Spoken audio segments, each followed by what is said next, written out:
리걸마인드 연구소입니다. 영화 스타워즈에 보면은 1000년의 지혜를 지닌 요다가 나옵니다. 그는 이런 이야기를 했습니다. 공포심은 어둠의 세계로 안내한다. 두려움은 분노를 불러들이고 분노는 증오로 자라난다. 그리고 증오는 죽음의 고통을 너의 심장에 꽂아 넣는다. 분노와 증오라는 것이 결국 공포심과 관련되어 있는 것이다. 그것을 알 수 있지요. 요다가 제다이를 알아볼 때 공포심이 있는 자는 선의 편이 아니고 악의 편이다. 그렇게 판단을 했던 것을 우리는 알 수 있었습니다. 그러면 분노는 나쁜 것인가? 당연히 그렇다고 하겠죠. 그러나 세상의 모든 것은 어느 하나 단편성만 있는 것은 없습니다. 분노도 적절히 분출하면 건강에 좋을 수 있기 때문에 그런 한도 내에서는 나름대로 좋은 역할도 한다고 할 수 있죠.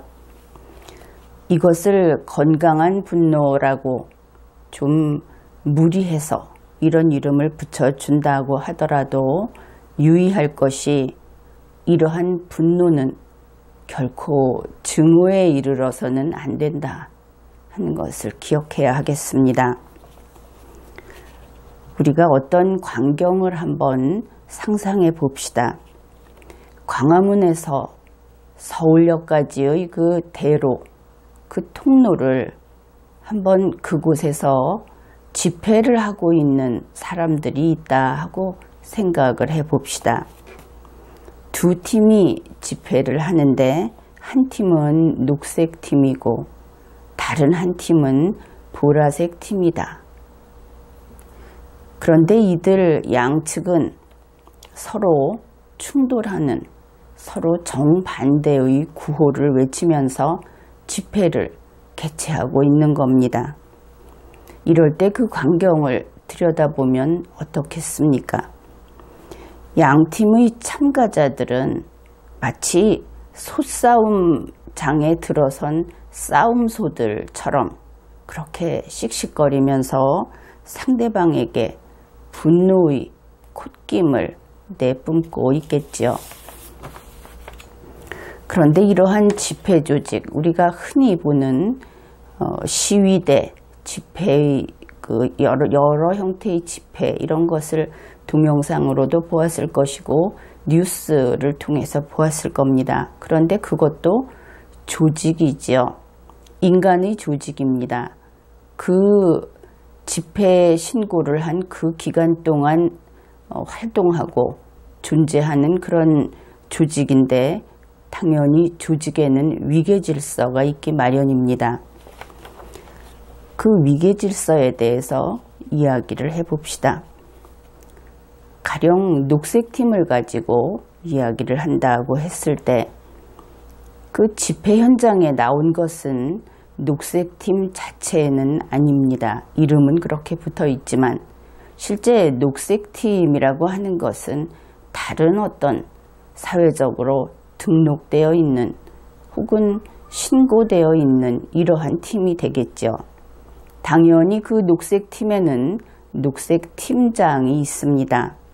그리고 그 아래에 녹색팀 지도부가 있고 그 지도부 아래에 행사를 담당하는 사람들이 있을 겁니다. 그런데 이 현장에서 우리가 보는 어떤 집회를 한다고 했을 때 본부석이 있죠. 그 본부석 단상 위에 있는 사람들이 참 높은 사람처럼 보일 수도 있습니다. 그들은 바로 이러한 팀의 저 아래 행사 담당자 밑에 있는 집회 진행팀 요원들, 그렇게 볼 수 있습니다.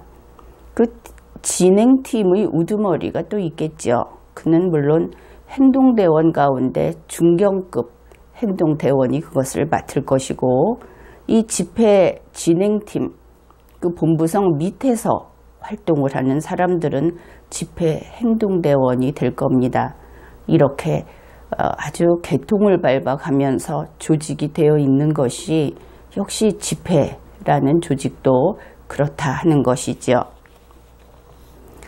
그러니까 실제로 녹색 팀장은 이 집회장에 나와서 무대에 잘 서지 않겠죠. 예외적인 경우에는 그렇게 하겠지만, 그렇다면은 이들 그룹의 최상위에 있는 사람은 녹색 팀장이라고 할 겁니다. 그런데 실은 그렇지만은 않습니다. 이 녹색 팀장, 가령 이 팀이 앞에서 이야기했듯이 어떤 정치적인 의사를 발표한다든지 그러한 활동을 하는 경우에 흔히 이 녹색 팀장 위에는 또 다른 아주 강한 힘을 지닌 지도자들이 있습니다. 그들을 원로계층이라고 하지요. 그러면 원로계층으로 끝인가? 그것이 그렇지 않은 것이 바로 이 정치와 사상의 세계인 것입니다. 원로계층의 위에는 반드시 이념가들이 있어야 하는 것이지요. 이념가가 없을 때 그 팀은 그저 오합지졸에 불과하고 생명력도 길지 못하고 또한 세력을 키우기도 어렵게 됩니다. 그리고 이 녹색 팀장이라고 하는 사람은 원로계층 아래에 있기는 하지만 궁극적으로 모든 책임을 지는 그런 리더라는 것은 분명합니다. 그가 어떤 책임을 지는가? 가령 이러한 집회 활동을 하게 되면 비록 현장에 나가지 않더라도 그는 집회를 지휘하고 관리해야 합니다. 밑에 있는 그 요원들을 지휘 통솔하면서 어떤 관리를 하는가?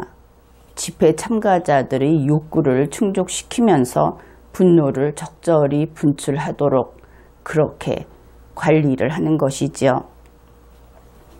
따라서 이 이념가들이라고 하는 그들은 구름 위에 있는 존재들입니다.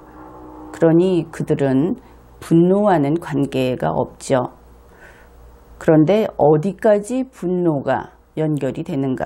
그것은 원로계층까지는 연결이 됩니다. 원로계층은 다름 아닌 분노를 이용하는 자들, 활용하는 자들이기 때문입니다.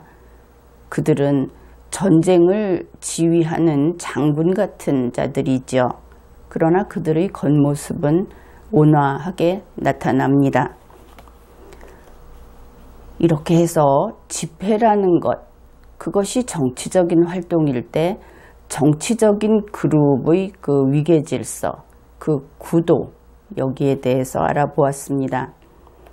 집회와 시위 또는 정치 세력 간의 여러 대결들, 이런 것은 이처럼 안정적인 위계질서 아래에서 각자 자기가 속해 있는 그 그룹, 그 세력에 대한 소속감을 나타내는 그러한 활동입니다.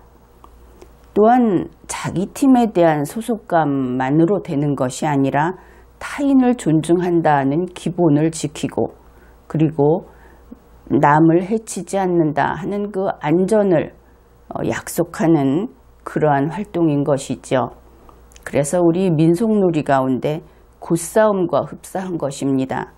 설령 대결하는 몇몇 세력이 그룹을 지어서 대결을 한다고 하더라도 곶싸움을 하면서 실제로 상대방을 폭력을 써서 때려 눕히면 안 되겠죠. 그러한 일은 안 하는 것이 당연한 원칙으로 되어 있는 것입니다. 그래서 이와 같은 분노를 적절히 표출하고 그것을 통제하고 하는 이러한 경우의 분노, 그것은 건강하고 정상적인 분노에 속합니다. 그래서 이것은 사회적으로 용인이 되는 것이지요.